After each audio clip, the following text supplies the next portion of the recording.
we will deploy our next generation fuel cell system, so the fourth generation, which has been optimized from a system aspect relative to durability, relative to cost, relative to performance. We will bring those cars to Berlin as well in course of this next phase of the Clean Energy Partnership starting in 2008.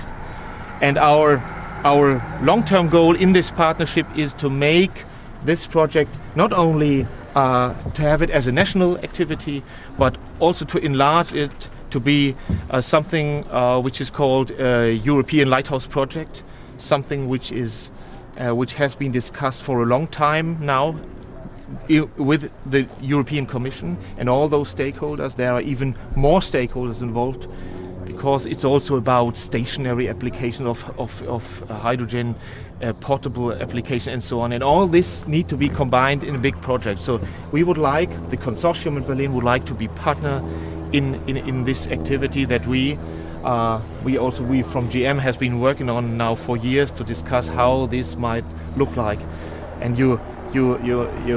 might imagine that it's not so easy if you want to have a really European project in a certain city which is located in a certain country. So then you have to discuss this with all the member states as well. So this is not such an easy process, but we are very optimistic that we can get all the resources being focused on Berlin. And then in the next step, apart from this project, if it became a lighthouse project, would be if I look at the next decade, starting 2010, 2011, we need to see what we all have achieved then, and already before that, thinking about how can we enlarge that activity, because you might imagine later on you can only sell those cars in big numbers if people can travel throughout Europe wherever they want to travel. So you need refueling stations, you need infrastructure, you need to be able to service those cars in the various countries. All this needs to be in place when we want to sell those cars, which brings me a bit back to our own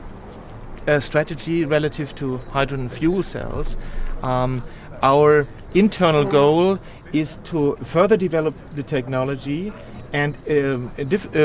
very important milestone for us is the year 2010. In 2010 we would like to have a propulsion system, hydrogen fuel cell propulsion system in place that is based on large numbers, will be competitive to internal combustion engines of today relative to three aspects. To the performance, the durability of the system, that's number two, and number three is cost. So what we want to have in 2010 is the status where we really know, or where we can answer the question, can we really mass produce this technology in very big numbers, and what is the timeline then to do so? So this is the important milestone for us in 2010, which doesn't mean that we want to sell at the 1st of January 2011 hundreds of thousands of cars, but we want to get to this milestone to be able to take this very important decision to go to the market as soon as possible.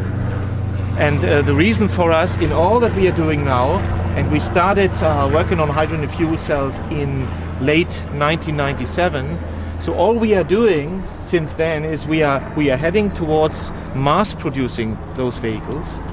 The reason for that is that it only makes sense to bring this technology to the market if you mass produce it, because the benefits, on the one hand to the environment, zero emission vehicle, on the one hand to energy security, which I will touch in a moment, those two aspects we can only have an impact on if we can bring those cars onto the roads in big numbers, not just in certain niche markets.